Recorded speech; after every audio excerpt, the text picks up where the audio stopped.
저는 인천에서 왔습니다. 인천에 주안에 삽니다. 굉장히 성서적으로 사는 거죠. 주안에 살고 있습니다. 주안이라고 하는 곳이 있어요. 여기 오는데 막 열심히 달려왔더니 한 5시간 조금 그 정도 걸렸습니다. 여러분 뵙게 돼서 너무 반갑고 너무 감사합니다. 오늘 이 종교개혁 전후의 기독교에 대한 말씀을 드리려고 하는데 너무 이렇게 딱딱한 셈이나 그렇게 하는 것보다는 그냥 재밌는 이야기를 이렇게 쭉 엮어드리는 것이 좋을 것 같아서 그렇게 이어가려고 합니다. 그러니까 부담 갖지 마시고 그냥 편하게 앉으셔서 또 중간에 질문하실 거 있으면 뭐 궁금한 거 있으면 이렇게 또 물어봐 주시고 그렇게 하도록 그렇게 하겠습니다. 저는 서울신학대학에서 강의를 하고 있고요. 그 다음에 서울중앙신학교나 인천의 경희신학교, 그 다음에 무슨 타교단의 그 대학교들, 서울기독대학이나 뭐 이런 학교들에서 한세대 이런 데서 강의를 하고 있습니다. 제가 강의하는 부분은 이제 주로 제가 학위를 한 것은 고대교회와 중세교회를 어우르는 325년부터 787년까지의 그때 시기이고, 그 시기와 더불어서 제가 이제 석사를 논문을 쓸 때는 이 종교개혁 전후의 요 시기에 그 교회, 특히 이따가 말씀드리겠지만 얀 후스라고 하는 한 그 개혁자에 대해서 제가 논문을 쓴 적이 있습니다. 썼습니다. 오늘 여러분들에게 이제 이 강좌를 할 텐데, 우리 그 목사님께서 저한테 1시간 반을 얘기를 하시더라고요. 근데 여러분 어떻습니까? 뭐 괜찮습니까? 저는 1시간 반 갖고는 안 된다. 3시간은 해야 된다. 이렇게 말씀을 드렸는데, 처음 종교개혁 전부터 시작해서 어떻게 해서 이 영국 성공회가 형성되는 데까지, 교파가 완성되는 데까지 교회가 이어져 갔는가 하는 것을 주로 인물을 중심으로 해서 여러분들에게 말씀을 드려보려고 그럽니다. 너무 지루하다. 그러면 이렇게 좀 일어나시기도 하고, 뭐 물도 가셔서 이렇게 마시시기도 하고, 그래도 뭐 괜찮습니다. 편하게 해주시면 좋겠습니다. 제가 이쪽을 보고 하기 위해서 옆으로 좀 이렇게 해서 서서 제가 하겠습니다. 우선 먼저 교파에 대해서 우리가 좀 말씀드릴게요. 우리가 종교개혁이라고 할 때에 종교개혁을 이해하기 위해서는 기독교라고 하는 기독교가 도대체 어떤 갈래가 있는가 하는 것을 우리가 봐야 됩니다. 처음 예루살렘에서 교회가 시작이 되죠. 그 처음 예루살렘에서 시작된 교회가 이후에 이제 325년에 와가지고 그때부터 이제 기독교를 이제 교회라고 하는 용어를 사용합니다. 그 이전까지는 우리가 예수운동이라고 해요. 근데 그 이후에는 왜 교회라고 하냐면 325년에 니케아라고 하는 곳에서 각 지역 세계에 있는 교회들의 대표들이 모여서 공의회라고 하는 것을 엽니다. 오늘날로 말하면 총회예요. 그런데 이 공의회, 그러니까 로마의 대표, 또 저쪽 콘스탄티노플의 대표, 안디옥의 대표, 알렉산드리아의 대표, 아시아, 아프리카, 유럽 이런 그 대표 교회들의 그 교회의 그 대표자들이 다 모였어요. 그래서 거기에서 최초의 신앙고백서를 만듭니다. 그게 바로 니케아 신조예요. 니케아 신조라고 하는 것인데, 그 니케아 신조는 우리가 사도신경 하죠? 그 사도신경을 그 확대라고 보시면 돼요. 사도신경은 이 요소 주위에서 이렇게 그 고백되는 것들을 수집한 것이에요. 누가 만든지는 몰라요. 그런데 이 니케아 신앙고백은 초대 교회의 교부들이 모여서 만든 신앙고백, 최초의 신앙고백이거든요. 그 신앙고백을 하면서 교회라고 하는 표현을 쓰는데 뭐라고 하냐면 하나이며 거룩하며 보편적인 그리고 사도적인 교회라고 말합니다. 한번 따라해볼까요? 하나이며 거룩하며 보편적인 사도적인 교회. 교회는 하나라는 것이고요. 그리고 그 교회는 하나님께서 그리스도를 통하여 세우신 교회이기 때문에 거룩하다라고 하는 것이고, 그 다음에 보편적이다라고 하는 말은 오늘 우리가 카톨릭 그러죠? 그 말입니다. 카톨릭, 보편적이다. 어느 곳에나 있다. 하는 주님께서 세우신 교회들이다. 라고 하는 뜻이에요. 그리고 사도적인, 사도로부터 이어져 온 신앙을 그대로 가지고 있는 교회다. 그래서 교회를 그렇게 정의를 합니다. 그래서 교회는 이제 하나였어요. 325년에. 그러다가 431년에 교회가 갈라집니다. 그 갈라지는 이유가 뭐냐면 네스토리우스라고 하는 사람이 있었는데 콘스탄티노플의 대주교예요. 그런데 이 콘스탄티노플의 대주교인 네스토리우스라고 하는 사람과 지금의 이집트 알렉산드리아에 있는 시릴이라고 하는 사람이 서로 적대 관계에 있었어요. 그래서 서로 호시탐탐 어떻게 깎아내릴까 하고 있다가 이 네스토리우스라고 하는 사람이 예수님의 어머니 마리아를 가리켜서 예수님의 어머니 마리아를 그리스도의 어머니라고 하자 이렇게 이야기를 했습니다. 이 말은 뭐냐면 당시에 알렉산드리아를 중심으로 아프리카 쪽에서 예수님의 그 신성을 너무 강조하다 보니까 예수님의 인성이 약화되는 그런 경향이 생겼어요. 굉장히 중요한 교리적인 문제인데요. 그래서 네스토리우스는 예수님의 인성을 신성과 균형되게 맞추려고 했던 거예요. 그런데 이 시릴이라고 하는 알렉산드리아의 주교가 공의회를 소집하도록 충동질을 해서 이 네스토리우스를 이 공의회 장소에 에베소 공의회, 에베소에 나오지 에베소 교회에 못 들어오게 하고 그리고 그 안에서 이단이라고 정죄해버렸어요. 그러니까 이단이 되면 그 당시에는 죽임을 당할 수밖에 없습니다. 그래서 도망을 치는데 동쪽으로 도망쳐요. 그래서 페르시아, 지금의 이란, 이라크 쪽으로 해서 아르메니아 쪽으로 이렇게 도망을 칩니다. 그래서 그쪽이 이 칼데안 교회라고 그러는데요. 그쪽이 네스토리우스 파 교회들이 많아집니다. 그리고 이 교회들이 여러분 징기스칸 아시죠? 징기스칸 몽골 제국의 징기스칸 제국에까지 들어가요. 그래서 그 제국에서 거의 국교식으로 대우를 받습니다. 그리고 그 다음에 거기에 이제 이 중국을 정복을 했을 때 중국의 당나라에도 역시 대진 중국 경교라고 해가지고 경교라는 이름으로 아주 크게 번성을 합니다. 그런데 여기 이때의 그 기독교가 그 기독교의 유물이 이 불국사 경주 있죠? 경주 불국사의 그 다보탑 석가탑을 그 60년대에 그것을 복원을 한 적이 있어요. 거의 무너져 갈 때에 그것을 이렇게 다시 짜 맞춘 적이 있는데 그때에 그것을 그 밑에 그 부도탑이라는 거 아시죠? 그 고승들이 죽으면 그러면 거기 사리를 담아서 넣는 그리고 경전을 담아가지고 넣는 거예요. 근데 그 부도탑과 그 다음에 그 탑, 다보탑, 석가탑 제가 작년에 와보니까 다보탑은 그대로 있고 석가탑을 그 새로 이렇게 고치고 있더라고요. 그래서 석가탑은 못 들어가게 하는데 근데 거기에 가가지고 그 속에 그 안에 그 속에서 발견된 게 있어요. 미륵상인 줄 알았어요. 석가열애. 그래서 아기를 이렇게 안고 있는 거예요. 그런데 보니까 그게 미륵상이 아니라 마리아상이라는 거예요.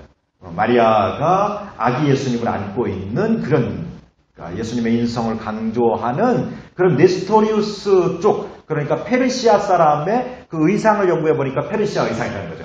그리고 이 사람들이 이후에 이제 또 발견이 되는데 십자가, 돌로 된 십자가가 발견되거나 여러 가지 그 중국에서 유행한 경교의 그 유물들이 통일신라시대 때에 당나라와 수히 많은 교류를 하잖아요. 그런 교류를 통해서 들어왔을 것이다. 그래서 한국의 기독교가 들어오게 된 것이 그렇게 오래됐다는 거죠. 물론 더 많은 유물이 필요하지만 지금 숭실대학교에 가면 서울에 그 박물관에 그 유물들이 다 전시가 되어 있습니다. 서울 오시면은 거기 한번 들러서 한번 보세요. 거기 돈 안 내고 들어가거든요. 한번 들어가 보시면은 아주 굉장히 인상 깊은 그런 경험이 되실 겁니다. 자, 그래서 이렇게 교회가 그 네스토리우스파 교회가 갈라졌어요. 지금도 이 교회들이 있는데 아시리아, 그러니까 지금의 페르시아 지역 있는 쪽, 그 이라크 있는 쪽, 이쪽에 네스토리우스파 교회들이 지금도 존재하고 있습니다. 그리고 이 교회들은 인도의 일부에도 역시 존재하고 있어요. 자, 이렇게 교회가 있다가 교회가 이제 1054년에 동방과 서방이 나눠져요. 동방교회, 서방교회 이렇게 나눠집니다. 그래서 동방교회는 여러분이 우리가 이해하시기 쉽게 제가 말씀드리면 동구권, 지금의 동구권에 있는 교회들, 그 다음에 이런 소아시아 쪽에 있는 교회들, 이런 교회들이 주를 이루고 있는 그런 동방교회가 있고요. 그 다음에 서방교회라고 해가지고 로마를 중심으로 한 교회가 있어요. 그래서 이 서방교회를 로만 카톨릭이라고 해요. 천주교, 우리가 말하는 로만 카톨릭 천주교입니다. 그리고 나머지 로마가 아닌 알렉산드리아, 그 다음 예루살렘, 콘스탄티노플, 그리고 안디옥, 이런 지역에 있는 모든 교회들을 동방교회라고 해요. 이렇게 둘로 나누어집니다, 교회가. 자, 그렇게 나누어졌다가 그 나누어진 로만 카톨릭 교회에서 나누어져서 로만 카톨릭 교회가 이제 이어져 내려와요. 그대로 동방교회는 동방 지역에서 그대로 발전하고, 그런데 이 로만 카톨릭 교회가 내려오다가 1517년에 와서 마틴 루터라고 하는 가톨릭 신부이면서 비텐베르크 대학교 교수이면서 수도사인 사람에 의해서 로만 카톨릭에 대하여 질문하는 95개조 조항을 붙입니다.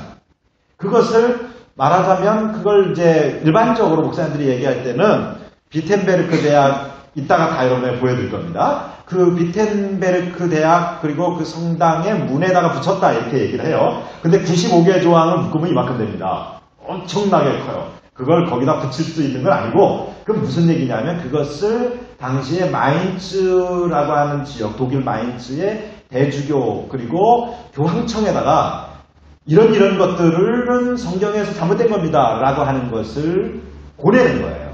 토론을 하자라고 보내는 거예요, 대학 교수가. 그래서 일어난 것이 종교개혁입니다. 바로 그날이 어떤 데냐면 1517년 10월 31일 날입니다. 그래서 교회들은 31일이 주일이 되진 않잖아요. 그래서 31일이 가까운 그 바로 31일이 되기 전 주일을 종교개혁 기념주일로 지켜요.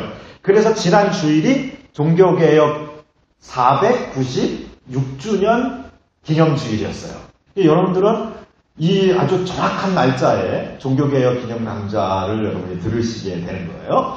조금 어려우실 수도 있어요. 왜냐하면 이 사람 이름이나 학교 대학원 학생들, 박사과정하는 학생들도 되게 어려워합니다. 교회사가 좀 어렵습니다. 왜냐하면 이 사람 이름이 듣도 보도 못한 이름이잖아요. 봉당이, 홍길동이 그러면 쉽겠는데 이게 그렇지 않고 아까 말씀드린 것처럼 무슨 뭐 네스토리우스니 뭐 시리리니 그러니까 여러분 아유 지레 겁먹고 이렇게 하지 마시고 그냥 이름은 그냥 잊어버리세요. 들으시고 잊어버리시고, 그리고 또 뭐가 문제냐면 이게 이 지명이 에베소는 우리가 성경에 있으니까 에베소 그러면 알잖아요. 근데 이게 뭐라고 하는데 도대체 뭐 콘스탄티노플, 근데 콘스탄티노플이 어딘지 알 수가 있나? 뭐 말을 알아듣지를 못해요. 그래도 괜찮아요. 그냥 넘어가셔야 됩니다. 우리가 뭐 방콕에 있는 방콕 그 도시 방콕이나 알지 뭐 중간 어디에 있는 방콕 옆에 있는 도시 이름 어떻게 압니까? 우리가 들어도 모르죠. 네. 그러니까 너무 걱정하지 마시고 그냥 옛날 얘기 듣는다 이렇게 생각하시고 편하게 들으세요. 네, 옛날 얘기로 그렇게 해드리겠습니다. 그래서 로만 카톨릭이 이렇게 갈라진 게 그 1517년에 로만 카톨릭에서 루터교가 나오는 거예요. 루터가 이제 개혁 운동을 해서 루터교가 형성이 됩니다. 이게 최초의 개신교예요. 그리고 루터교가 형성된 후에 그 주위에서 이제 제가 나중에 말씀드리겠지만 장로교를 이제 세우게 되는, 장로교가 세워지게 되는 깔뱅이라고 하는 사람이 스위스 제네바에서 활동하게 되고, 또 제세례파들이 스위스에서 또 활동하고, 또 보다 더 근본주의적인 그런 그 쯔빙글이라고 하는 사람이 쥐리라고 하는 곳에서 스위스에서 활동을 하게 되고, 이렇게 활동을 합니다. 그리고 나서 1세기 정도가 흐른 후에 영국에서 성공회라는 것이, 영국 국교회라고도 하고 성공회라고 하는 것이 나타납니다. 그래서 이 영국 성공회는 그런데 좀 다른 형식으로 나타나는데 나중에 말씀드릴게요. 그 성공회가 나타나고, 그 성공회가 어떻게 나타나면 이제 로만 카톨릭에서 성공회가 갈라지는 거예요. 영국 교회가 떨어져 나가는 거예요. 그래서 영국 교회가 떨어져 나간 그 교회가 성공회입니다. 그 성공회에서 영국 18세기에 요한 웨슬리가 나오는 거예요. 그리고 그 요한 웨슬리가 거기서 활동을 하면서 부흥운동을 하다가 미국에다가 선교사를 파송합니다. 사실은 요한 웨슬리가 미국 가가지고 조지아주에 가서 선교 활동을 해요. 3년 동안 선교 활동을 하는데 단 한 명도 미국 조지아주에서 인디언들을 한 명도 전도하지 못합니다. 그래서 시리에 빠져서 돌아와요. 그 시리에 빠져서 돌아올 때에 이 요한 웨슬리가 배에서 풍랑을 만납니다. 그 풍랑 속에서 어떤 한 무리를 보는데 그 무리들이 자기는 곧 죽는 줄 알고 막 공포에 떨고 있는데 찬송하고 기도하는 모습을 봤어요. 그 사람들이 누군가 했더니 이 사람들이 바로 마틴 루터보다 100년 전에 개혁운동을 했던 체코 프라하에서 개혁운동을 했던 얀 후스라고 하는 사람의 후예들입니다. 그 얀 후스에 대해서 제가 논문을 썼었어요. 석사 논문을. 그런데 그래서 그들과 교류를 해요. 그들을 모라비안 교도라고 해요. 그래서 요한 웨슬리가 그 이후에 이제 그 선교의 열정을 가지고 자기가 실패했지만 그 메소디스트라고 해요. 그 사람들은 감리교회라고 합니다. 근데 이 사람들이 어떻게 형성되냐면 미국에 가서 성공의 교인이었지만 미국에 가서 미국에서 선교 활동하면서 감리교회라고 하는 것이 만들어져요. 그래서 그 감리교회가 발전해 오다가 이제 19세기라 그러면 1800년대예요. 미국에서 올해 이제 100년 정도 미국에서 감리교회가 정착해서 성장하다 보니까 감리교회가 처음에 뜨거웠던 웨슬리의 그 부흥의 정신이 성결의 정신이 자꾸 흐릿해진다 하는 생각을 가진 사람들이 모여서 성결운동을 하게 됩니다. 그래서 이들에 의해서 성결교회가 나오게 되는 거예요. 그리고 그 성결교회에서 중생성결 신유 재림을 강조하는 성결교회 그 사람들 중에 거기에 방언을 강조하는 사람들이 생겼어요. 그래서 5개, 오중복음이라고 그러죠. 그래서 방언을 강조하는 사람이 생겼는데 이 사람들이 바로 오순절파, 지금 여러분들이 쉽게 이해하시기에 순복음교회입니다. 이렇게 교회가 이어져 형성되어 내려오는 거죠. 그러니까 우리 성결교회는 초대교회에서부터 이어져 내려오면서 로만 가톨릭에서 영국 성공회를 거쳐서 그 다음에 미국으로 와가지고 미국 감리교회, 그리고 감리교회에서 성결교회, 이렇게 뿌리가 우리 족보가 그렇게 된다. 그렇게 이해를 해주시면 좋겠습니다. 자, 그러면 우리가 지금 오늘 이야기를 제가 하고자 하는 것은 이런 전체적인 틀 안에서 동방교회는 빼놓고 동방교회에 대한 책을 제가 썼어요. 그거는 우리 한국교회에 이 동방교회는 세계에 약 3억 명의 교인들이 있습니다. 세계 교회에 3억. 엄청나게 많죠. 그 동방정교회라고 하는데요. 그 동방정교회에 대한 그분들에 대한 그 책을 썼어요. 제가 작년에 쓴 건데 우리 목사님께 제가 한 번 드렸거든요. 그러니까 여러분들이 혹시 읽어보실 분 있으면 목사님께 말씀을 하시면 아마 빌려드릴 것 같아요. 네, 한번 읽어보시면 앞부분은 되게 어려워요. 근데 반을 뚝 잘라가지고 뒷부분을 읽어보시면 믿음의 신앙, 우리 초대교회 신앙의 선조들이 동방교회나 서방교회나 로만 가톨릭이나 또 이 동방정교회나 우리 개신교회나 1054년까지는 똑같은 같은 한 교회였어요. 그리고 가톨릭이나 우리나 1517년까지는 같은 교회였습니다.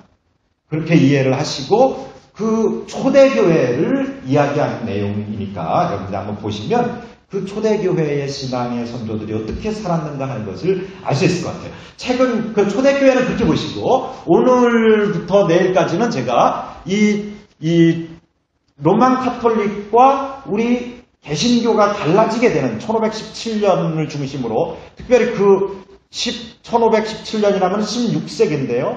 그 15세기, 14세기서부터 15세기 종교개혁 전에 어떤 일이 있는가? 중세가 약 1000년이거든요. 1517년까지로 쳐가지고 중세로부터 500년에서부터 시작돼가지고 약 1000년을 중세라고 해요.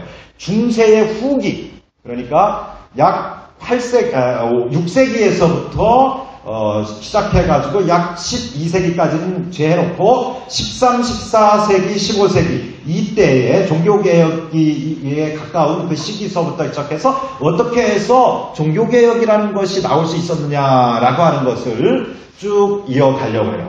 그래서 그 말씀을 드리고 그 다음에 내일은 이제 마틴 루터와 그 다음에 깔뱅의 장로교회를 형성하는 그 깔뱅에 대한 얘기들 하도록 그렇게 하겠습니다. 교회사에 여기까지는 좀 저것도 모르는데 저런 말을 써놨어 이러고 그랬을 거예요. 그죠? 이게 라틴어예요. 동방 쪽에서는 헬라어를 썼어요. 그런데 서방 쪽은 로마 카톨릭, 그러니까 우리가 서방 교회예요. 우리는 로마 카톨릭과 지금 같은 하나의 교회였단 말이에요. 그런데 우리 서방 교회에서는 라틴어를 썼어요. 라틴어가 이렇게 생겼어요. 그런데 이 라틴어 제가 읽어보겠습니다. 아주 중요한 말이에요. In necessaris unitas. 본질적인 것에서는 일치를. In non necessaris libertas. 비본질적인 것에서는 자유를. In utrisque caritas. 모든 것에는 사랑을. 자, 이런 마음을 가지고 우리가 교회의 역사를 보자라고 하는 거예요. 이게 교회사의 유명한 그런 그 격언입니다. 이것은 여러분들이 많이 들어보셨던 어거스틴 아시죠? 어거스틴도 이런 얘기들을 했고 수없이 많은 신앙의 선조들이 교회의 공의회, 곧 총회를 할 때마다 이런 얘기를 했어요. 왜냐하면 싸우지 말자 이거예요. 가장 중요한 성경 말씀에서 합의를 하고 같은 마음, 같은 신앙을 가지고 있으면 미워할 형제가 아니다 이거예요. 그리고 그 다음에 하나를 본질적인 것에 그리스도 복음에 대해서는 일치를 가지고 한 신앙을 고백하고 해야 되지만 그러나 비본질적인 거 예를 들어서 세례를 주는 방법 어떤 교회에서는 세례를 줄 때 침례를 해요. 그렇죠? 우리 교단은 뭡니까? 우리 교단은 침례를 하되 침례가 어려우면 약식 세례를 주게 되어 있어요. 어떤 교파는 침례를 주고 어떤 교파는 물을 뿌려요.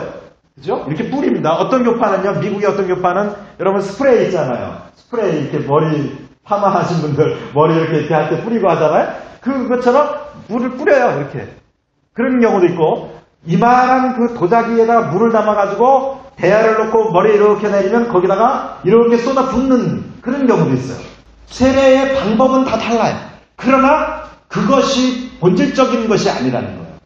세례라고 하는 물로 씻음 받는다고 하는 것에서는 동일한 것이고 그 방법은 다를 수 있다. 역사와 전통, 경험에 따라 달라질 수 있다 하는 거죠. 그런 마음을 가져야 된다. 그래서 자유를 비본질적인 것은 각각 자유를 줄여야 한다. 그거 가지고 싸우지 말자 하는 얘기예요. 그 다음에 이 비본질적인 것이든 본질적인 것이든 간에 이 모든 것에는 우리가 사랑으로 대해라는 거예요. 사랑으로 용납하라는 거죠. 우리가 성경에도 믿음, 소망, 사랑이 세 가지는 항상 있을 것인데 그 중에 제일은 사랑이라 그러지 않았습니까? 사랑하면 모든 허다한 허물을 넘는다 그랬는데 어떤 차이도 극복할 수 있고 부부가 만나가지고 결혼해서 사는데 어떻게 똑같을 수 있고 어떻게 똑같은 마음으로 평생 삽니까?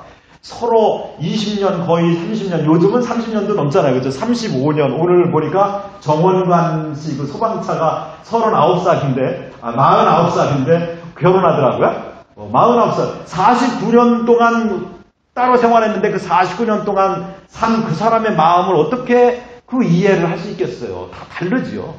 그런데 그 다른 것을 인정하고 받아들이고 용납해야 그게 부부간의 행복이 이루어지는 거 아니겠어요? 역시 또 정원관도 마찬가지예요. 자기가 49년 동안 경험했다고 해서 그 경험한 49년만 우기면 안 되잖아요. 내가 경험한 것만 옳다 그러면 안 되잖아요. 아내가 경험한 것, 그 아내의 삶을 존중해야 되잖아요. 그러니까 그러기 위해서 필요한 건 뭐냐? 믿음도 필요하고 소망도 필요한데 사랑이 필요하다. 이게 사랑이. 서로를 인정해야 된다는 거예요. 차이점을 인정하는 그것은 사랑에서 시작된다는 거죠.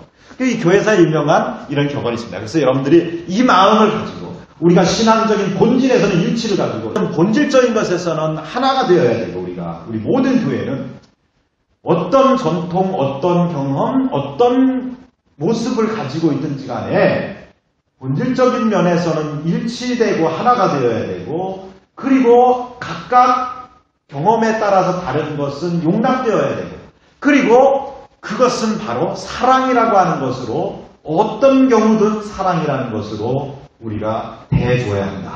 대해야 한다 하는 것입니다. 이런 마음을 가지시고 한번 오늘 우리가 이어가는 내용들을 한번 보도록 하겠습니다.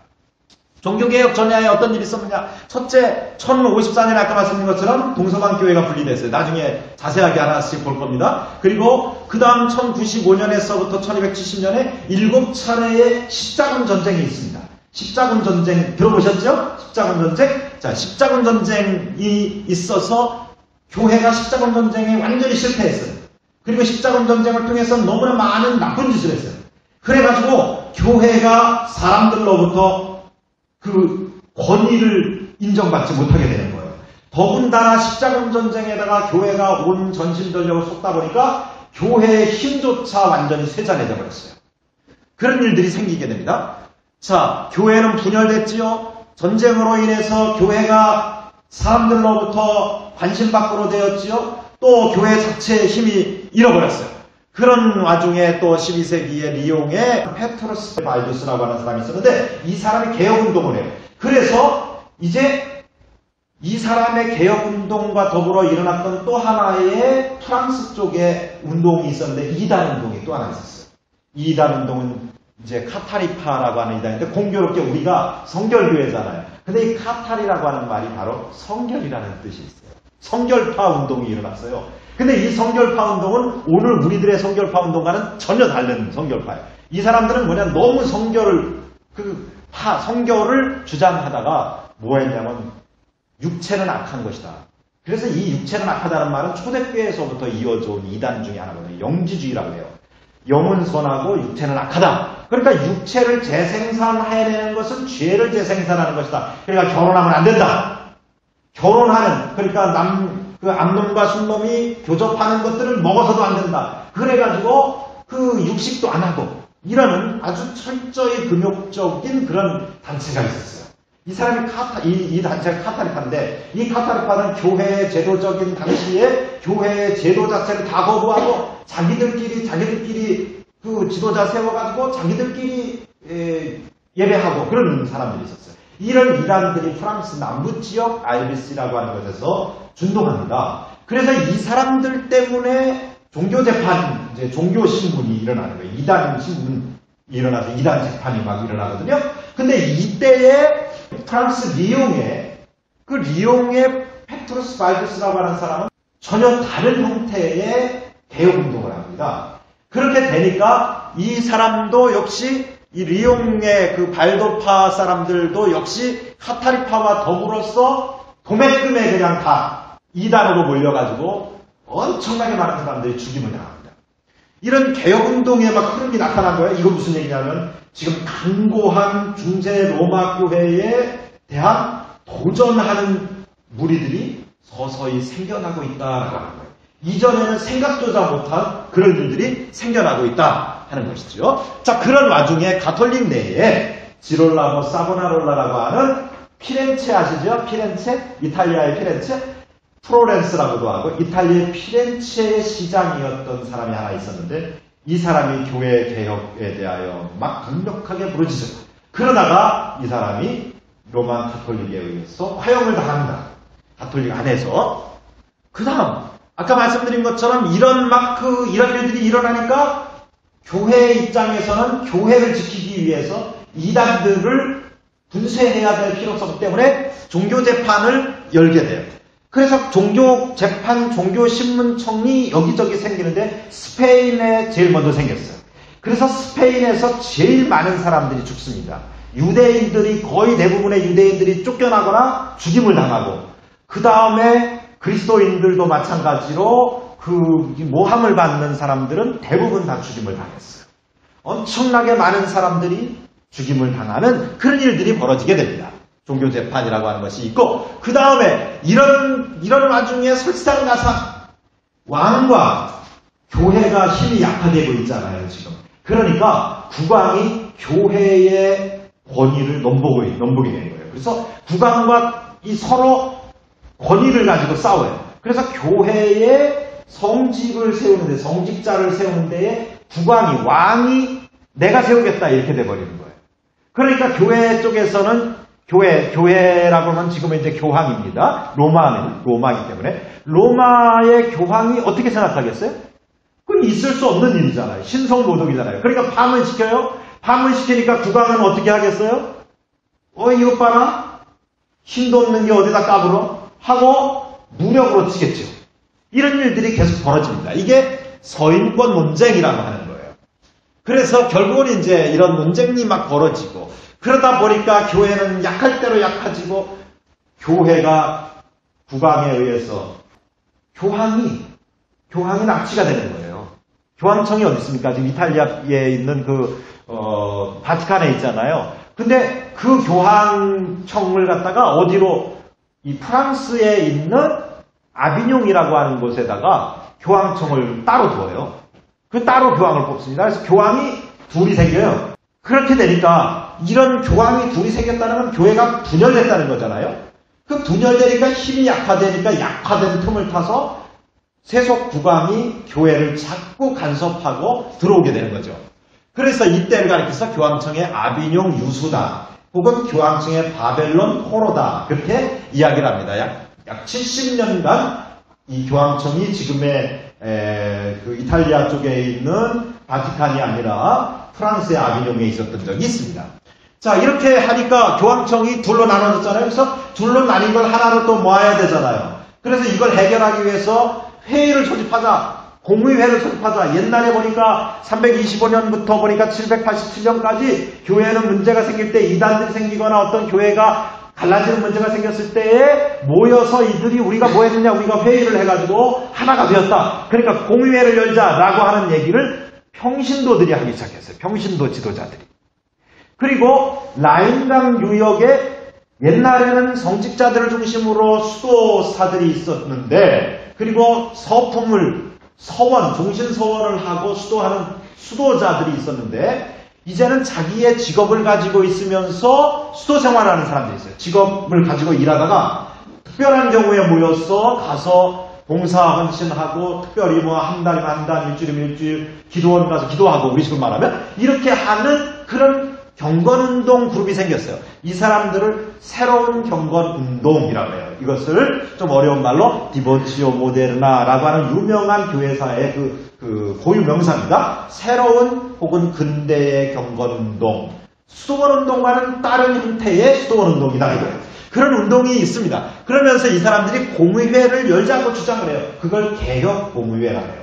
이런 개혁공의회를 열자고 주장하는데 그 배경에는 뭐였느냐면 이때에 각 교황청의 힘이 약화되니까 지금까지는 중세가 교회 전체가 각 어떤 민족이든지 간에 프랑스 사람이든 영국 사람이든 뭐 스페인 사람이든 이 사람들이 각 민족이라고 하는 개념을 안 가지고 하나로 뭉쳐서 교황에게 충성하는 그리고 신성로마 제국의 황제에게 충성하는 그런 모습이었단 말이에요. 한 나라에서.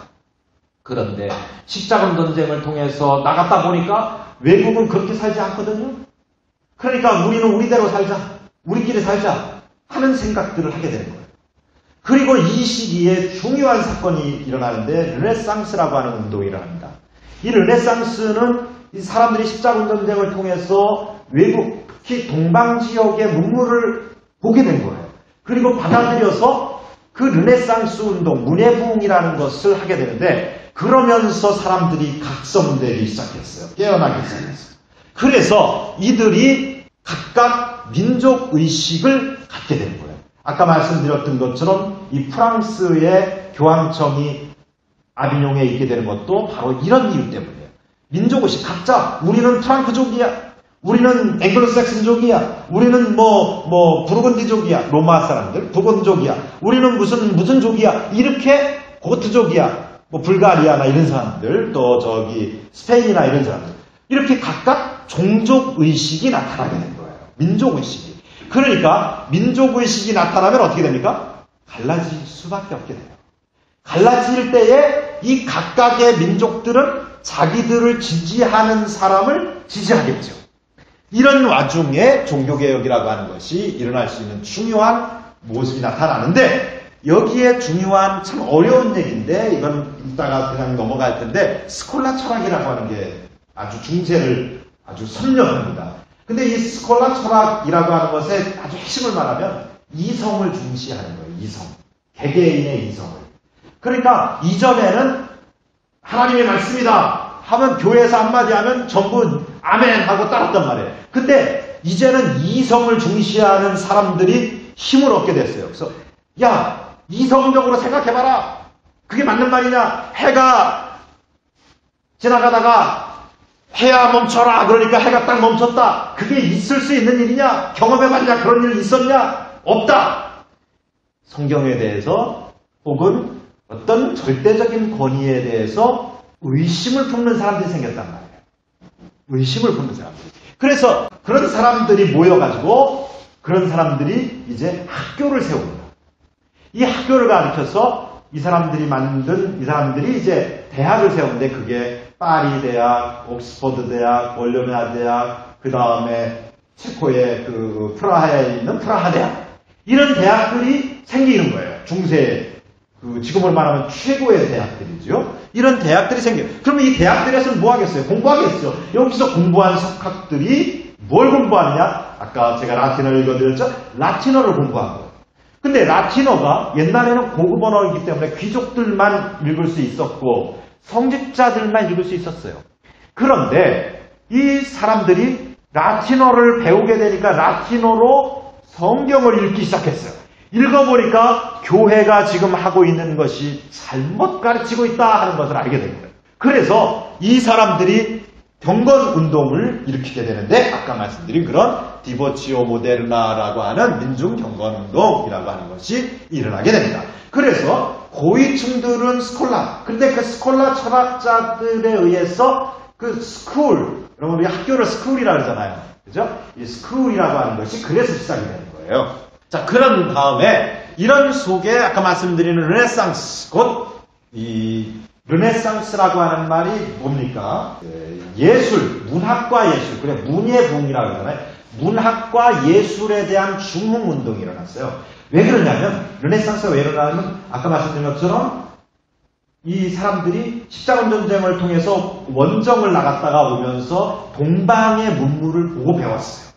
그러니까 들어와가지고 이들이 그들처럼 동방의 사람들이 했던 것처럼 이 문화와 예술 이런 데에 대하여 눈을 뜨게 된 거예요. 그러면서 음악적으로는 바로크, 이 시대를 바로크 시대라고 해요. 그래서 아주 웅장한 것들을 추구하게 돼요. 그리고 아주 정교하고 세밀한 인간의 사람에 대한 묘사. 그러니까 레오나르도 다빈치 같은 사람이 이런 동상 같은 거, 뭡니까 다비드상이나 막 이런 다비드상이 레오나르도 다빈치께 맞나요? 아무튼 그런 중세 유럽의 그런 조각품들을 막 내놓게 돼요. 그리고 거기뿐만 아니라 음악 같은 것들이 막 아주 웅장한 것들이 나타나게 되고 그런 것들이 건축에서 역시 나타나게 된다 이거예요. 그러니까 교회 입장에서 교황 입장에서는 이 지금 시대 풍조가 바로크적인 풍조란 말이에요. 그러니까 바로크풍의 그 웅장함에서 하나님의 영광을 드러내는 웅장한 건물을 짓고 싶었어요. 하나님께 드리고 싶었다. 근데 물론 그 이면에는 또 다른 이유가 있어요. 나중에 말씀드릴게요. 그럼 모든 게 다 나중에 말씀드린다네. 자, 그런데 그 웅장한 것이 바로 바티칸 베드로 대성당을 중축하겠다 이거예요. 사람이요. 통치자가 되면 자기를 위한 기념비적인 것들을 남겨놓고 싶어 해요. 큰 사업을 합니다. 그래서 엄청난 사업을 벌려요. 그러다 보면 대부분 토목공사 때문에 망해요. 다. 토목 작업을 많이 하면. 네로 황제가 AD 64년에 네로 황제가요. 이 황제가 기독교에 대해서 박해를 대대적으로 하게 되는데 그 이유가 있어요. 네로가 굉장히 예술적인 사람이었어요. 시도 잘 짓고 세네카 아시죠? 로마의 세네카. 그 세네카가 스승이에요. 그러니까 얼마나 시를 잘 짓는지 몰라요. 시도 잘 짓고 미술에도 능하고 음악에도 능하고 뭐 아주 천재적인 그런 사람이에요. 건축 역시 건축에도 능한 그런 사람이에요. 그러니까 이 사람이 로마 시를 보니까 이게 꾀재재한 거예요. AD 64년이니까 예수님 십자가에 달려 죽으신 지 약 30년 정도 된 때예요. 이때가 누구 시대냐면 바울과 베드로가 활동하던 시대거든요. 그러니까 근데 그때에 로마의 황제로 즉위를 했는데 보니까 마음에 안 차는 거예요. 그래서 큰 궁궐을 짓기를 원했어요.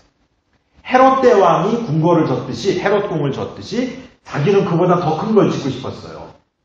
그래서 사람들을 어떻게 좀 그렇게 다독여서 쫓아내고 짓고 싶은데 이 보상을 해줘야 되잖아요.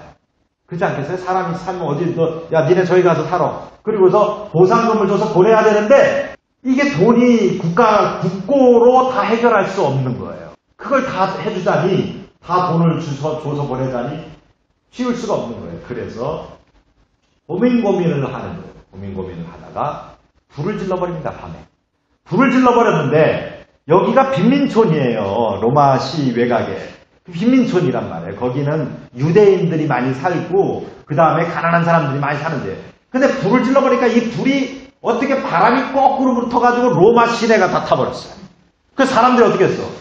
어떻게 하겠어요? 이 네로 황제를 저가 죽여라 그럴 거 아니겠어요? 소문이 난 거예요. 네로 황제가 저게 이 건물 크게 짓고 자기 이름 내려고 토목공사하려고 하다가 불 질러버렸다. 지금 그렇게 된 거예요. 그러니까 네로 황제가 어떻게 하느냐면 기독교인들이 불을 질렀다. 이렇게 역소문을 냅니다. 모함을 해가지고 역소문을 내요. 그러면서 기독교인들을 모조리 잡아들여라. 그래서 기독교인들이 전부 잡혀오는 거예요. 전부 잡혀와가지고 그 네로 황제의 그 황실 안에서, 우리로 말하면 예를 들어서 덕수궁이라면 우리 경복궁이면 경복궁, 덕수궁이면 덕수궁, 그 궁궐 안에서 이런 큰 그 극장 같은 거를 만들어 놔요. 그래 놓고 거기에 이 길목마다 그리고 요소요소마다 기둥을 세우고 그리스도인들을 잡아다가 그 기둥에다 이렇게 묶어놓는 거예요. 그리고 짐승 가죽을 씌워서 짐승들로 하여금 물어뜯게 하고, 그리고 거기에다가 기름을 부어가지고 아스팔트 있죠? 타르 이런 걸 부어가지고 밤새도록 타게 하는 거예요. 인간 횃불을 만듭니다. 그런 횃불들이 즐비하게 서요.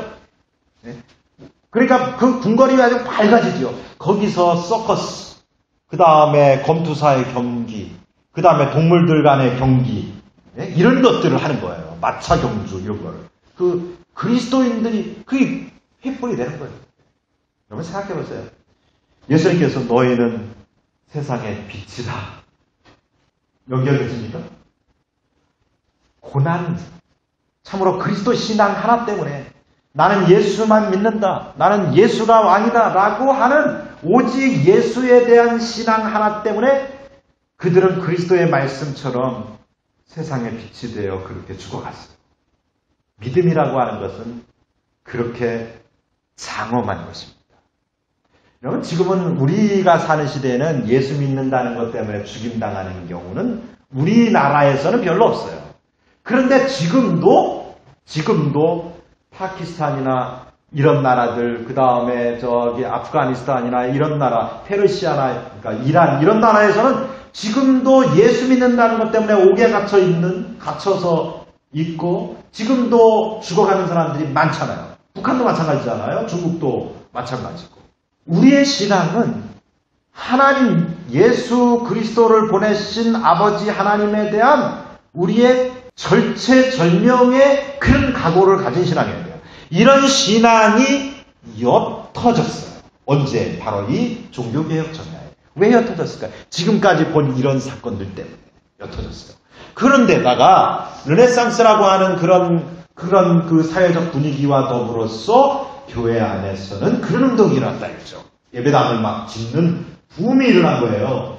여러분, 지금 우리나라도 예배당 짓다가 예배당이 부도나가지고요. 서울 가면은요, 서울, 인천, 부천 이런 데 가면 예배당 짓다가 부도나서 너무 교회 형편에 맞지 않게 예배당을 짓기 시작한 거예요. 그러다가 이게 예배당을 짓다 보면 교인들이 떠나갑니다. 힘드니까. 그러니까 어떻게 되겠어요? 근근히 메꿔오른 이자를 못 메꾸는 거죠. 그러면 이자를 낳고 하다가 보면 어떻게 돼요? 경매로 넘어가는 거예요. 이렇게 넘어간 교회들이 수두룩하고 지금도 유치권 행사라고 해가지고 다 막 막아놓고 못 들어가게 하는 데도 많고, 교회 예배당 건물인데 막 현수막이 막 쭉쭉쭉 걸려있어요. 무슨 현수막? 돈 내놔라 이거죠.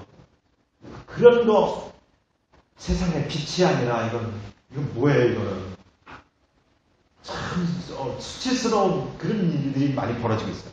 근데 더한 것은 이런 건물들이요. 여기도 있는지 모르겠는데 하나님의 교회라는 거 있어요. 그게 뭐냐 하면 하나님 어머니, 안상홍이라는 사람이 있었는데요. 죽었어요. 근데 안상홍은 아버지고 성령 고해사고, 그 다음에 그 안상홍의 부인이 뭐냐 하면 어머니다. 그래서 어머니 하나님이다. 이렇게 말하는, 그렇게 주장하는, 말하자면, 통일교, 안식교, 이런 계열들 짬뽕 내가지고 되어 있는 그런 계열에서 나온 파가 있어요. 그래서 안상홍 증인회라고 해요. 그 안상홍 증인회 그러면 교회에서 뭐라 그러겠어요? 예수의 증인이어야지 왜 안상홍 증인이냐 그럴 거 아니에요. 그러니까 이걸 포장하기 위해서 이름을 하나님의 교회 이렇게 바꿨어요. 근데 이 교회들이 돈이 많아요. 여기가 그 유치권 행사하고 경매 넘어간 교회들은 족속 다 찾아다니면서 다 사는 거예요. 인천에도 그래서 넘어간 교회들이 많아요. 거기만 사갑니까? 지금 신천지에서 또 다 사고 있어요. 그러니까 하나님의 영광을 위해서 하나님을 위해 예배당 크게 짓다가 결국은 하나님의 영광이 아니라 하나님의 이름을 저 땅에 떨어뜨리고 이단들 좋게 하고 있다. 그러니까 이 개혁이라고, 종교개혁이라고 하는 것이 바로 뭐에서 시작됐냐면, 첫째는 이 믿음의 문제였고 둘째는 이 실천의 문제인데, 예배당 크게 짓고 영광스러운 멋있는 보암직하고 먹음직하고 그런 것들 만들고 추구하다가 그러다가 결국은 사탄에 의해서 잡아먹히고 있는 거예요. 그런 것을 지금 종교개혁자들이 되돌려 놓는 것이에요. 이게 종교개혁입니다. 그래서 종교개혁 496주년이 되는 오늘 우리에게 이것이 대단히 중요한 그런 문제로 다시 한번 우리 한국교회에 돌아오고 있다는 거예요. 너무나 힘든, 너무나 안타까운 사실이지만 이건 분명한 사실입니다. 자, 그런데 이렇게 종교개혁적인 사고가 막 그런 필요성이 아주 풍선이 이만큼 부러진 것처럼 이렇게 무르익었을 때에 어떤 일이 있었냐면 구텐베르크라고 하는 사람이 금속 활자를 발명했어요. 그리고 그 금속 활자를 발명했다는 건 뭐예요? 인쇄술이 발달되었다는 거예요. 이전에는 성경을 수도원에서 성경을 어느 수도원에서 그 성경을 이제 가져가요. 그러면 이 성경을 신약 성경 말고요. 신약 성경은 우리가 뭡니까? 그 3927 27권 성경은 나중에 이제 묶여진 거예요. 근데 어쨌든 이런 성경을 수도원에서 이걸 필사를 했단 말이에요. 라틴어로 된 성경을. 또 헬라어로 된 거는 헬라어로 필사를 했어요. 그 필사를 해가지고 어떤 거는 시내산에 있는 수도원에서, 그래서 그걸 시내산 사본이라고 해요. 어떤 경우는 로마에는 바티칸에서 필사를, 바티칸 수도원에서 수도사들이 앉아가지고 밤낮 앉아가지고 그 필사를, 성경 필사를 한단 말이에요. 그러면 그게 바티칸 사본이에요. 이 두 사본이 오늘날 이 성경이 있게 되는데 굉장히 중요한 핵심적 성경이에요. 그 사본, 필사했다예요. 그런 사본들을 만들었어요. 그러면 여러분 생각해보세요. 이 성경 하나를 사본으로 만드는데 이것뿐만 아니라 마태복음 하나라고 칩시다. 마태복음 하나를 필사해가지고 하려면 얼마나 걸리겠어요? 오래 걸리죠. 근데 이걸 필사하면 하나잖아요. 기껏해서 둘이 앉아가지고 쓰면 두 개란 말이에요. 그러면 마태복음 하나 필사하는데 아침부터 저녁까지 잠 안 자고 해도 이 마태복음 전체를 필사하는데 며칠을 걸린단 말이에요. 생각해보세요. 그런데 인쇄술이 발달했어요. 그러니까 딱 팔자 딱 맞춰가지고 딱 찍어내면 다다다다다다다 해가지고 한 시간에 그냥 이 몇백 장이 막 나오는 거예요. 그리고 이 인쇄술이 발달했는 데다가 이 시기에는 교통이 막 발달하는 거예요. 교통. 로마가 닦아놓은 길들이 있잖아요. 교통이 발달하니까 얼른 밤에 이것이 읍내에 나가서 뿌려진 거예요. 저 산골에서 만들어졌는데 산골 속에서 성 속에서 필사를 인쇄를 했는데 썼는데 그거를 시내 인쇄소로 얼른 보내가지고 몰래 보내서 시내 인쇄소에서 밤새 그것을 갖다가 십자공이 다다다다 맞춰가지고 막 찍어내는 거예요. 막 찍어내. 그리고 나서는 새벽에 돼가지고 새벽에 신문 돌리듯이 쫙 뿌려버리는 거예요. 그러니까 사람들이 이 책을 옛날에 읽지를 못했었는데 이제는 성경책도 읽을 수 있고. 왜 읽어요?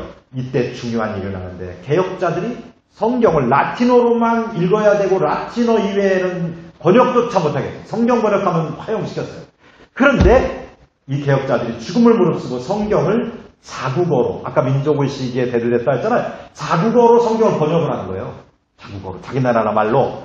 그렇게 되니까 일반 사람들이, 라틴어를 못 읽던 사람들이 이제는 자기네 나라 말이니까 읽어요. 그러니까 성경을 읽을 뿐만 아니라 종교개혁자들이 개혁적인 생각을 가지고 쓴 글들을 읽는 거예요.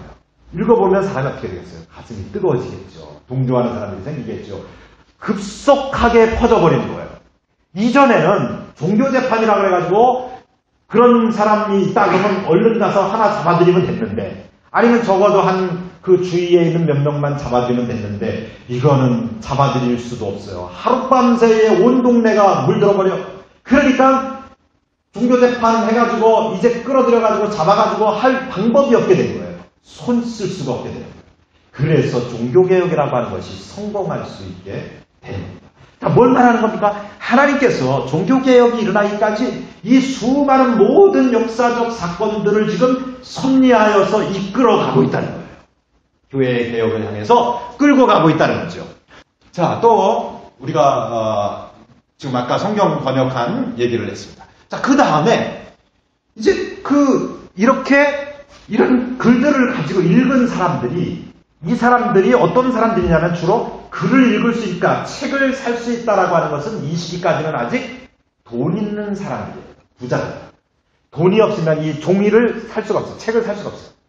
여러분 생각해보세요. 아주 불과 30년 전, 제가 어렸을 때 40년 전, 50년 전에는 제가 애기였지만, 30년 전, 40년 전 이때만 해도 보면 책이 귀했어요.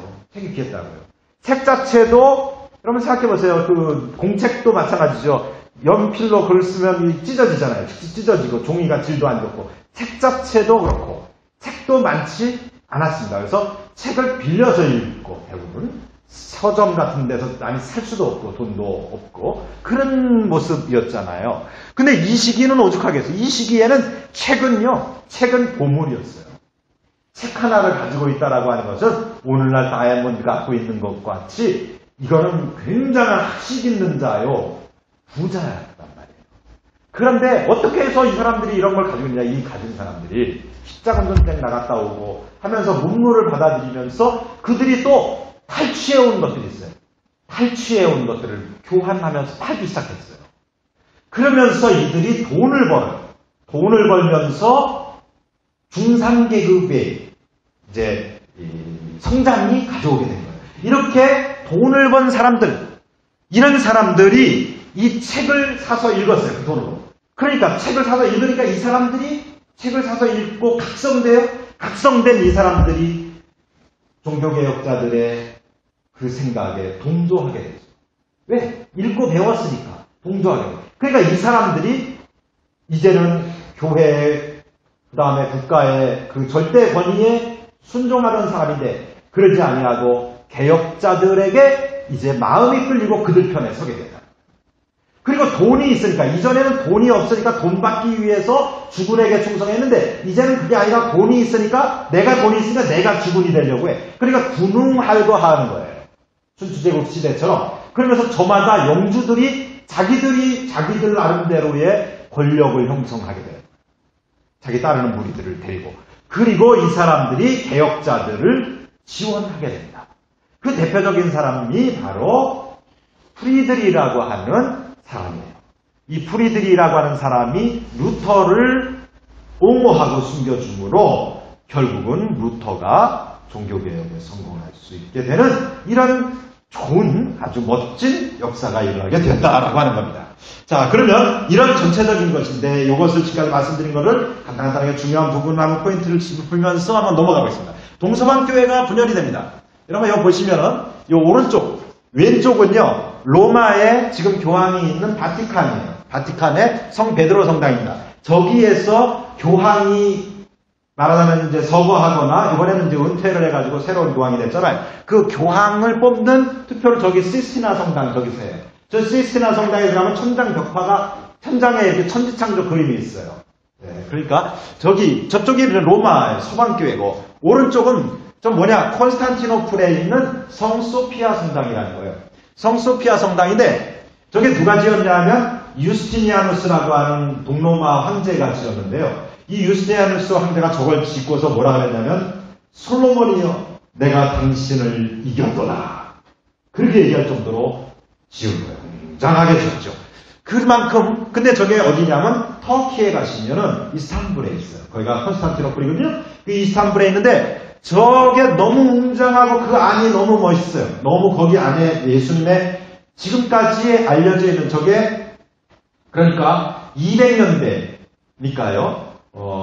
가장 오래된 예수님의 얼굴을 그려놓은 곳이 여기에요.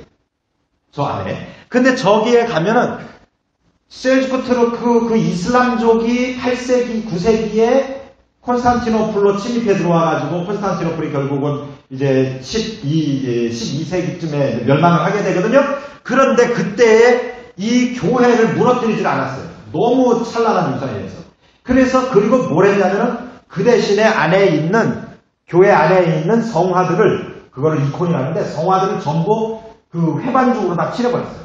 무너뜨리기가 너무 아까우니까. 그리고는 이 교회 양쪽 네 군데다가 높은 탑을 세웠어요.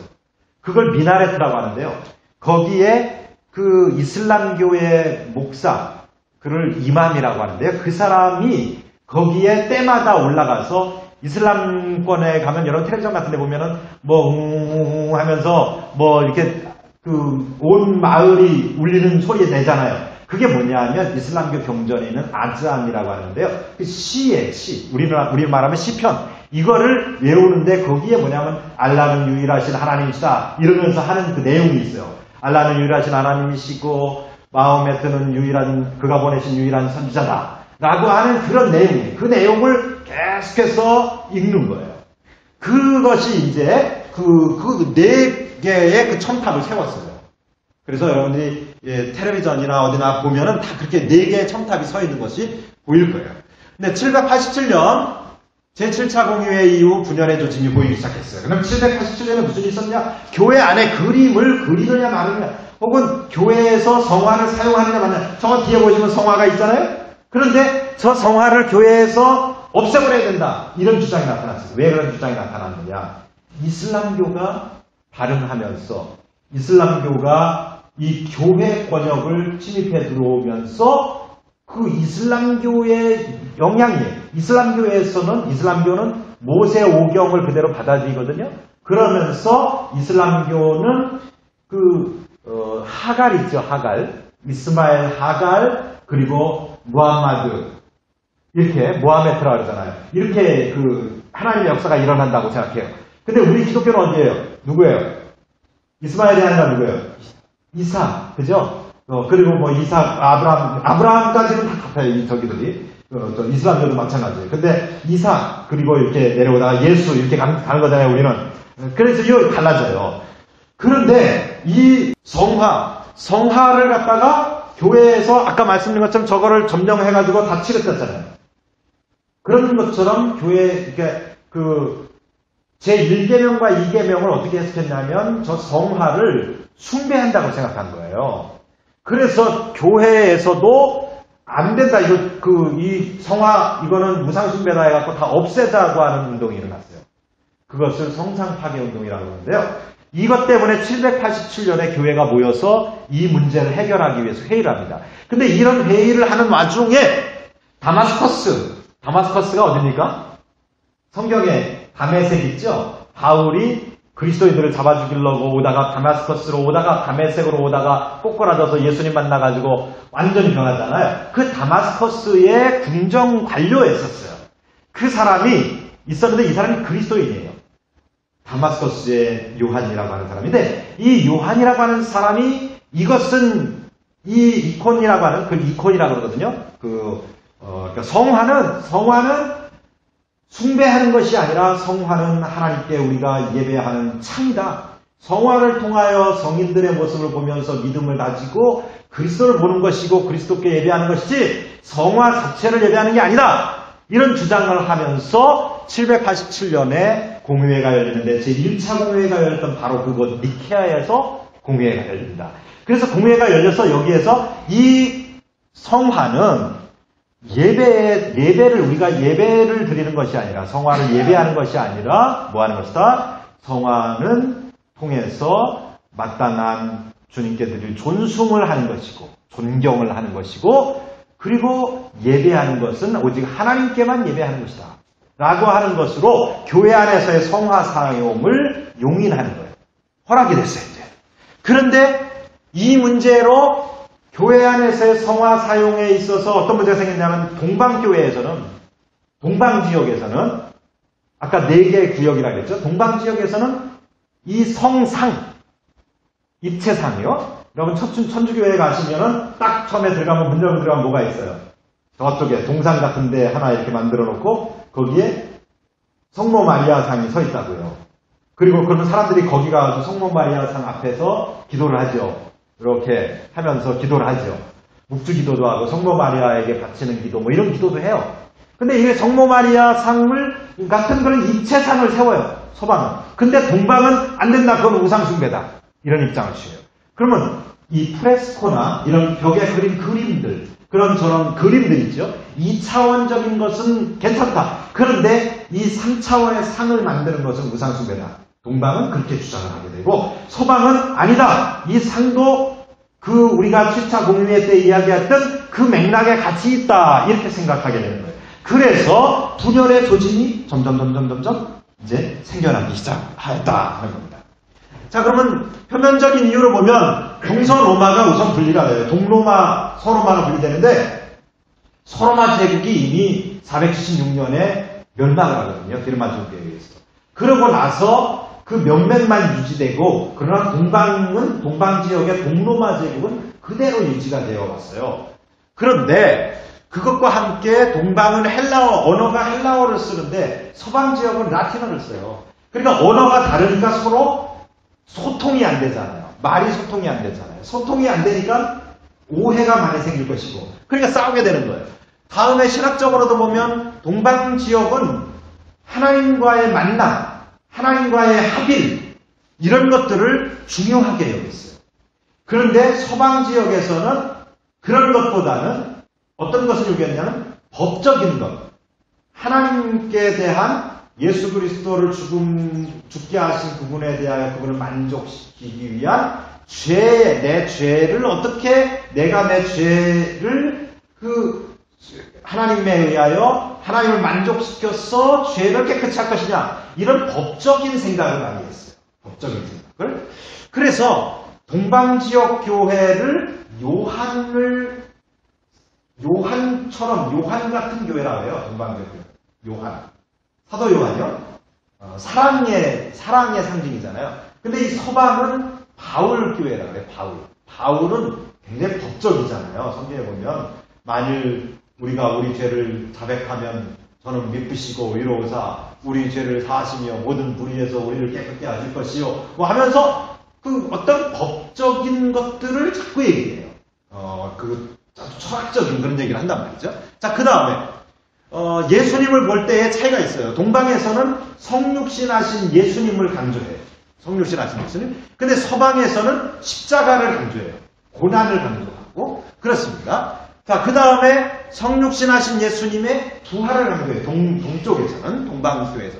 이런 차이점이 있어요. 그 다음에 부활절 날짜도 차이가 좀 있어요. 그래서 요즘도 보면 동방교회는 지금 모스크바도 동방교회에 속합니다. 동방지역에 속해요. 근데 모스크바 같은 경우는 이제 콘스탄티노플이 함락된 다음에 이제 교회의 중심이 모스크바로 옮겨진 거예요. 그래서 동방교회가 모스크바로 이어집니다. 근데 이 모스크바나 동방교회 같은 경우는 우리로 말하면 음력을 써요. 율리우스라고 하는 율리우스력을 쓰는데 이 율리우스력을 쓰니까 율리우스력에 의하면 대부분 성탄절은 1월 10일이 돼요.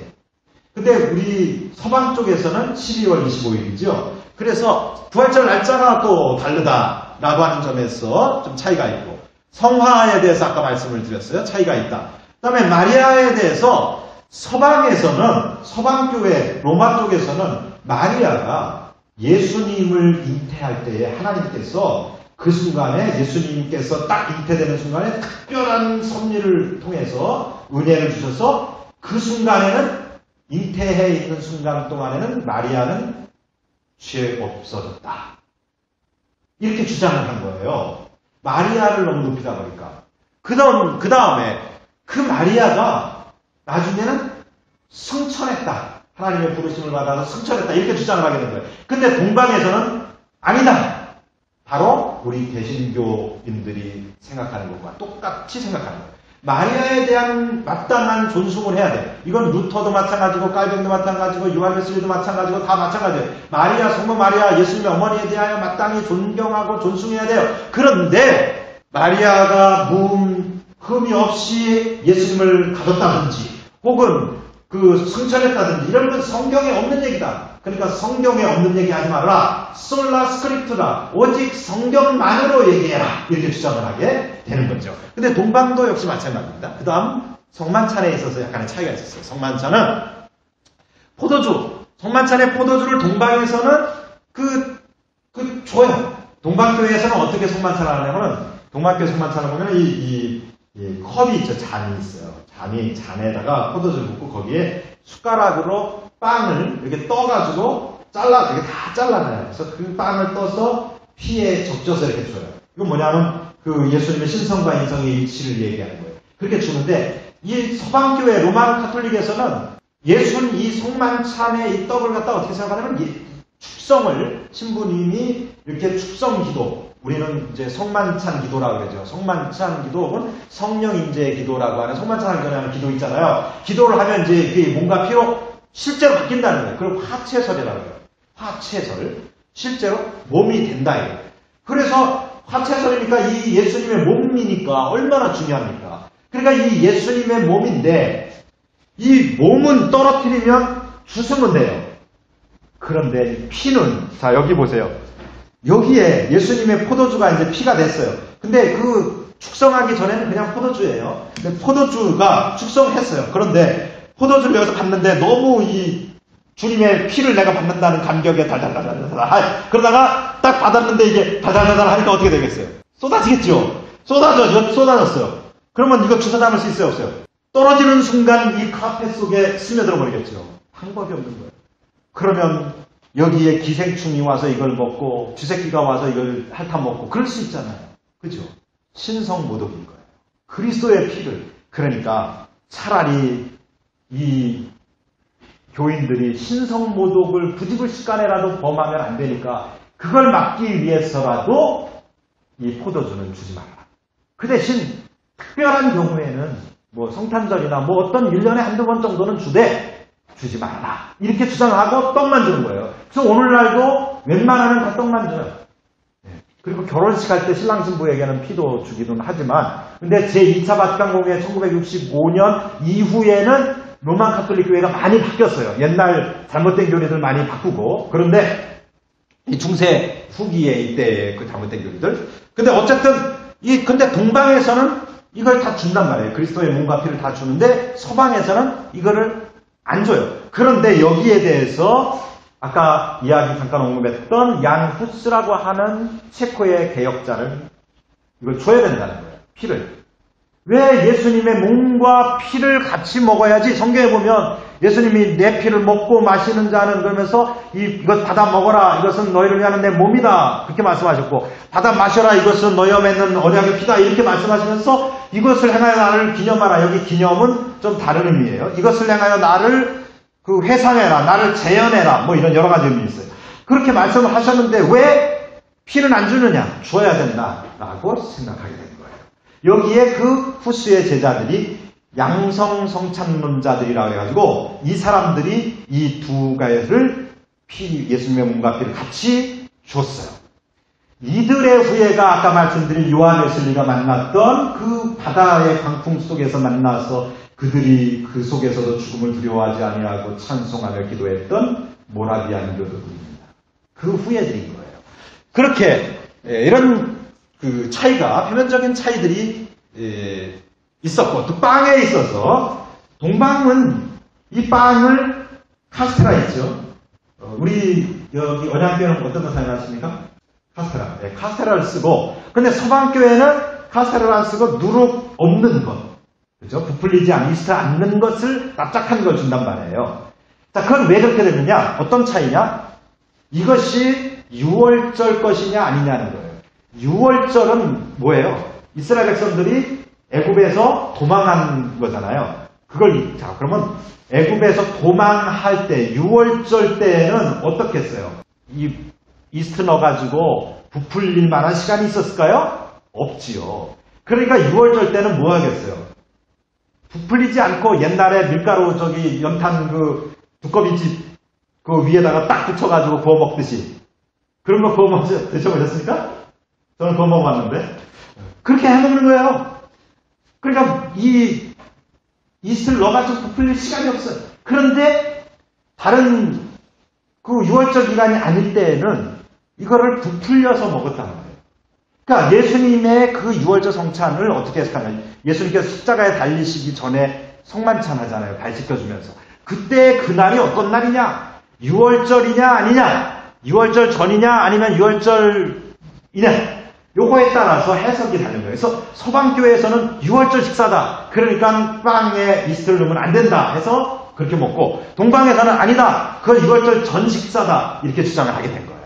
그러나 이 점에 대해서는 이것은 지금 오늘날의 우리의 성찬 예식은 그 예수님의 6월절 식사냐 아니냐 이게 중요한 게 아니라 거기에는 그 여러 가지 많은 의미들이, 감사의 그 성찬의 의미가 있고 또 6월절 식사의 의미도 있고 또 그 교회의 애찬의 의미도 있고 여러 의미가 같이 포괄되어 있어요. 그래서 어떤 빵을 사용하든 상관없어요. 네, 괜찮아요. 근데 이제 이때는 이것이 굉장히 첨예한 신학적인 문제였었다라고 하는 겁니다. 근데 궁극적인 문제가 있었는데 교황의 수익권 문제예요.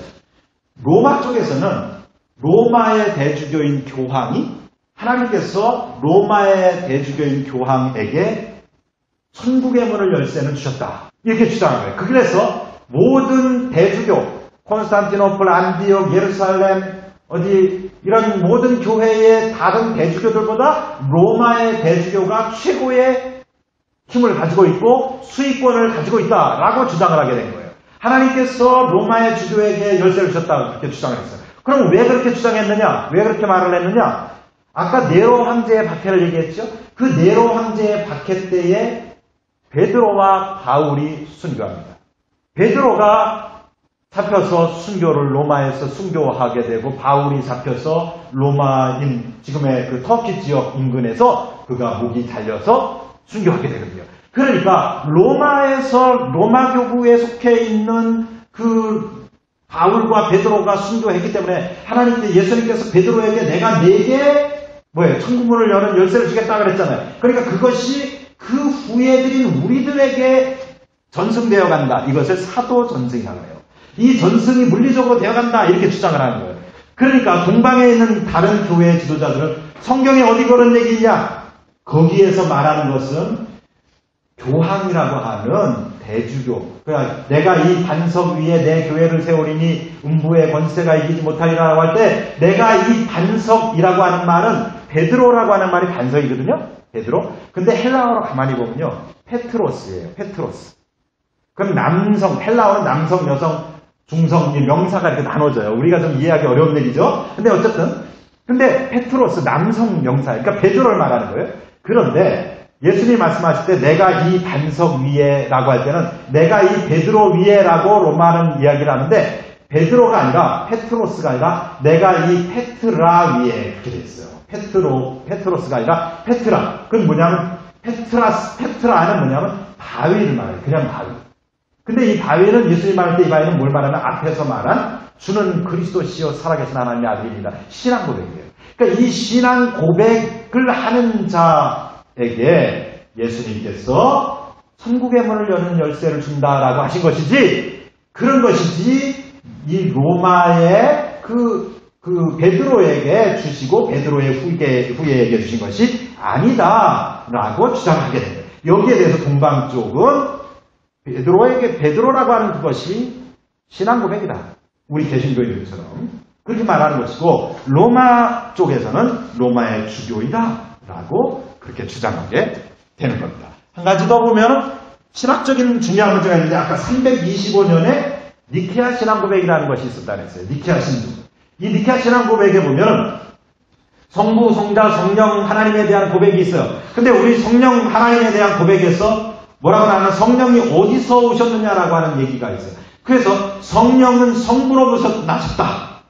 성부 하나님으로부터 나셨다라고 그렇게 고백에 돼 있어, 신앙 고백에. 근데 서방 쪽에서 800년대에 샤르마뉴라고 하는 프랑스 쪽, 프랑크족의 그 왕인데 신송 로마 제국을 세운 그런 황제예요.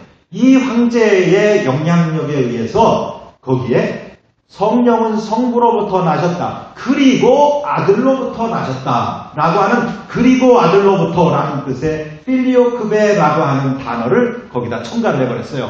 그러니까 동방 쪽에서는 모든 교회의 교부들이 함께 모여서 결정한 신앙 고백에다가 1.1도 넣으면 안 되는데 서방교회가 일방적으로 넣어서 고백하고 있다. 그래서 서방교회를 가리켜서 이단이다. 처음에는 그렇게 하지 마라 했지만 말을 안 들으니까 이단이다. 이렇게 주장하게 되는 겁니다. 그래서 결국은 1054년에 분열하게 되는데 콘스탄티노플의 대주교였었던 그 대주교에게 교황 레오 9세가 당시 로마의 대주교였던 교황 레오 9세가 로마의 대주교는 교황이라는 말을 써요. 자, 교황 레오 9세가 사절단을 콘스탄티노플에 파송합니다. 이걸 해결하기 위해서. 사절단을 파송을 하면서 성소피아 성당, 아까 보여드렸죠? 그 동방의 콘스탄티노플에 있는 성소피아 성당 재단에다가 파문, 로마의 누굽니까? 이 세룰라리우스, 마이클 세룰라리우스라고 하는 콘스탄티노플의 대주교를 파문하는 교서를 던져버려요.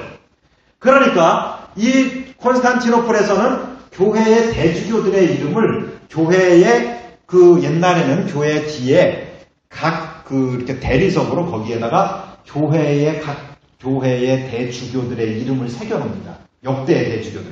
근데 거기에 로마의 대주교의 이름을 지워버린 거예요.